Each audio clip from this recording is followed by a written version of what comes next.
semuanya, Assalamualaikum warahmatullahi wabarakatuh. Perkenalkan, nama saya Feby Farisha Renanda. Saya dari Fakultas Ekonomi dan Bisnis dari Prodi Manajemen. Di sini saya akan menjelaskan 3 materi. Materi pertama yaitu tentang Pancasila sebagai kajian sejarah. Apa sih yang dimaksud dengan Pancasila sebagai kajian sejarah? Pancasila adalah konsep dasar negara Indonesia yang memiliki akar sejarah yang penting dalam perjuangan kemerdekaan dan pembentukan negara Indonesia. Kata Pancasila berasal dari bahasa Sanskerta yang artinya panca berarti 5 dan sila berarti dasar atau konsep. Pancasila memiliki 5 dasar prinsip pokok. Prinsip pertama yaitu ketuhanan yang Maha Esa. Prinsip pertama Pancasila mengakui keberadaan Tuhan meskipun Indonesia menerima keberagaman agama. Prinsip ini menggarisbawahi rasa hormat dan pengakuan terhadap aspek spiritual dalam kehidupan bermasyarakat. Prinsip kedua yaitu kemanusiaan yang adil dan beradab. Prinsip ini menekankan pentingnya menghormati martabat dan hak asasi manusia. Pancasila menekankan keadilan dan sikap beradab dalam hubungan manusia. Prinsip ketiga, persatuan Indonesia. Prinsip ini menekankan pentingnya menghormati martabat dan hak asasi manusia. Prinsip keempat yaitu kerakyatan yang dipimpin oleh hikmat, kebijaksanaan dalam permusyawaratan perwakilan. Prinsip ini mencerminkan prinsip demokrasi dalam pengambilan keputusan. Pancasila menegaskan bahwa pemerintah harus mewakili dan memperhatikan kepentingan rakyat serta mengambil keputusan dengan bijaksana. Prinsip yang kelima, keadilan sosial bagi seluruh rakyat Indonesia. Prinsip ini menegaskan pentingnya memastikan kesejahteraan sosial dan ekonomi bagi semua warga Indonesia. Pancasila ditinjau dari asal mulanya. Yang pertama, causa materialis. Artinya, sebelum Pancasila dirumuskan sebagai asas kehidupan kenegaraan, unsur-unsurnya telah terdapat pada bangsa Indonesia sejak zaman dahulu. Terdapat dalam adat istiadat, kebudayaan, dalam agama-agama lain. Yang kedua, causa formalis. Pembentukan negara dalam hal ini Insinyur Soekarno dan Drs Muhammad Hatta sebagai anggota BPUKI dan bersama-sama anggota BPUKI pertama merumuskan dan membahas Pancasila, di samping itu sekaligus juga merupakan asal mula Pancasila. Yang ketiga, causa efisien. Pancasila Dasar Filsafat Negara oleh PPKI tanggal 18 Agustus 1945 dipimpin oleh Insinyur Soekarno dan Drs Muhammad Hatta sebagai asal mula karya. Juga di dalam Panitia 9 22 Juni 1945 yang merumuskan Piagam Jakarta memuat calon rumusan dasar negara Pancasila. Yang keempat, causa finalis. BPUKI menerima rancangan dengan segala perubahannya. Hal ini dimaksudkan Pancasila dengan tujuan untuk dijadikan dasar filsafat negara Indonesia. Kesimpulan yang bisa kita ambil dari materi pertama yaitu, jadi pentingnya Pancasila dalam sejarah bangsa Indonesia menunjukkan beberapa hal. Yang pertama, betapapun lemahnya pemerintahan suatu rezim, tetapi Pancasila tetap bertahan dalam kehidupan berbangsa dan bernegara. Yang kedua, Pancasila merupakan pilihan yang terbaik bagi bangsa Indonesia. Yang ketiga, betapapun ada upaya untuk mengganti Pancasila sebagai ideologi bangsa, tetapi terbukti Pancasila merupakan pilihan terbaik bagi bangsa Indonesia. Yang keempat, digali dari nilai-nilai agama, kebudayaan, adat istiadat yang dihidupkan berkembang di Indonesia.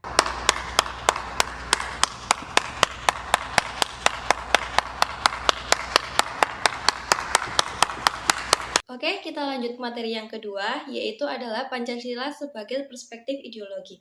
Apa sih yang dimaksud dengan Pancasila sebagai perspektif ideologi? Pancasila adalah sebuah ideologi yang menjadi landasan dasar negara Indonesia. Dalam perspektif ideologi, Pancasila mewakili seperangkat prinsip, nilai-nilai, dan pandangan dunia yang membentuk dasar ideologis. Ideologi ini memiliki pengaruh kuat dalam perumusan kebijakan, perundang-undangan, dan kehidupan sosial di Indonesia. Ada juga nilai-nilai yang terkandung dalam ideologi. Nilai yang pertama, nilai dasar yang merupakan prinsip yang bersifat abstrak atau umum, tidak terikat waktu dan tempat sehingga bersifat abadi. Nilai dasar ini berbentuk kaidah-kaidah yang paling hakiki yang menyangkut eksistensi negara, cita-cita dan tujuannya, tatanan dasar dan ciri khasnya. Nilai yang kedua yaitu nilai instrumental, bersifat kontekstual yang disesuaikan dengan tuntunan zaman. Nilai instrumental ini dapat berbentuk kebijakan, strategi, organisasi sistem, rencana, dan program yang merupakan tindak lanjut dan nilai dasar. Nilai yang ketiga, nilai praksis merupakan interaksi antara nilai instrumental dengan situasi konkret. Sifatnya dinamis, nilai praksis merupakan gelanggang pertarungan antara idealisme dengan realitas.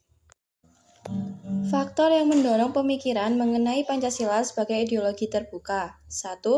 Kenyataan bahwa dalam proses pembangunan nasional berencana, dinamika masyarakat kita berkembang dengan amat cepat. 2. Kenyataan bangkrutnya ideologi tertutup seperti Marxisme atau komunis.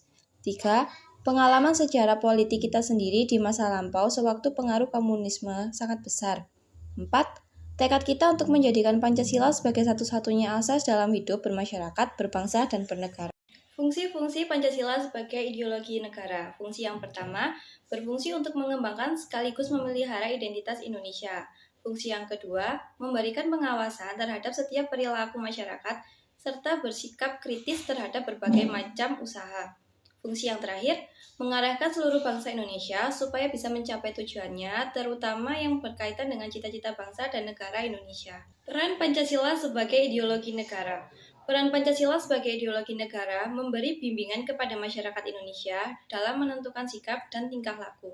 Nilai-nilai yang terkandung dalam kelima asas Pancasila dijadikan patokan aturan oleh bangsa ini dalam berbuat di kehidupan bermasyarakat maupun bernegara. Kesimpulan yang bisa kita ambil dari materi kedua adalah Pancasila sebagai ideologi negara dan pandangan hidup bangsa Indonesia seharusnya dijadikan acuan dalam kehidupan sehari-hari. Walaupun arus globalisasi masuk ke negara ini sangat kencang, seharusnya Pancasila bisa menjadi filternya. Nilai-nilai luhur yang terkandung dalam setiap sila Pancasila harus dapat menjadi penyaring bagi kebudayaan asing yang mencoba masuk. Memasuki materi yang terakhir, Pancasila sebagai kajian filsafat. Pengertian Pancasila dalam kajian filsafat. Istilah filsafat secara etimologis merupakan pandanan kata falsafah yang berasal dari bahasa Arab dan filosofi yang berasal dari bahasa Inggris dan juga filosofia yang berasal dari bahasa Yunani. Kata filosofia merupakan kata majemuk yang tersusun dari kata philos atau philen yang berarti kekasih, sahabat, mencintai, dan kata sophia yang berarti kebijaksanaan, hikmat, kearifan, dan pengetahuan. Ada juga dua pengertian tentang kata filsafat, yaitu yang pertama, filsafat dalam arti proses, yang kedua, filsafat dalam arti produk. Dua hal ini menunjukkan berarti filsafat Pancasila mempunyai fungsi dan peranan sebagai pedoman dan pegangan dalam sikap, tingkah laku, dan perbuatan dalam kehidupan sehari-hari, dalam bermasyarakat, berbangsa, dan bernegara bagi bangsa Indonesia.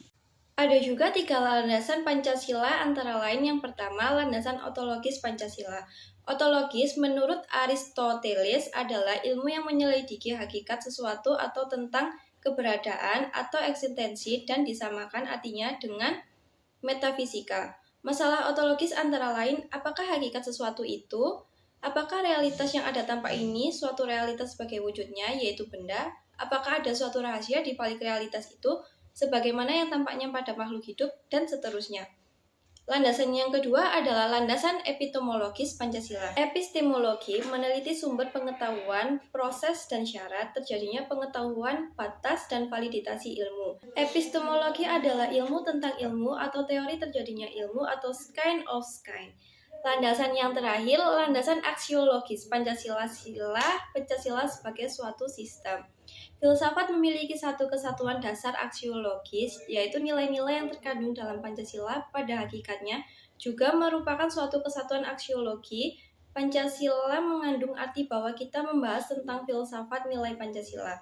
Istilah aksiologi berasal dari kata Yunani yang berarti aksios yang artinya nilai, manfaat, dan logos yang artinya pikiran, ilmu, atau teori. Adapun contoh penerapan Pancasila sebagai sistem filsafat. Penerapan yang ke-1, menjaga toleransi antar umat beragama, tidak hanya menjaga toleransi antar umat beragama saja, tetapi menjaga toleransi perbedaan ras, suku, dan agama. Penerapan yang kedua, mengakui persamaan derajat, tidak membeda-bedakan seseorang dalam hal apapun dan dimanapun. Penerapan yang ketiga, ikut dalam upaya bela negara. Yang keempat, selalu menjaga jiwa gotong royong untuk memperkuat persatuan dan kesatuan. Yang kelima, menghormati pendapat orang lain. Penerapan yang terakhir, ikut bermusyawarah dalam pengambilan keputusan bersama. Setiap nilai ada tingkatannya dan dapat dikelompokkan menjadi tingkat-tingkatan, yaitu nilai-nilai kenikmatan. Dalam tingkat ini terdapat nilai yang mengenakan dan nilai yang tidak mengenakan yang menyebabkan orang senang atau menderita. Nilai yang kedua, Nilai-nilai kehidupan dalam tingkat ini terdapat nilai-nilai yang penting dalam kehidupan seperti kesejahteraan, keadilan, kesegaran. Nilai-nilai kejiwaan dalam tingkat ini terdapat nilai-nilai kejiwaan. Nilai-nilai kerohanian. Dalam tingkat ini terdapat moralitas nilai yang suci dan tidak suci. Nilai semacam ini terutama terdiri dari nilai-nilai pribadi dari Dria Karya tahun 1978. Kesimpulan yang bisa kita ambil dari materi ketiga yaitu Pancasila disebut sebagai sistem filsafat karena Pancasila mengandung pandangan, nilai, dan pemikiran yang dapat menjadi substansi dan isi pembentukan ideologi Pancasila. Selesai sudah presentasi saya kali ini, mohon maaf jika kurang sempurna, karena yang sempurna adalah ketika aku dan kamu menjadi kita sendiri tanpa kekasih. Cukup sekian dan terima kasih. Bye-bye.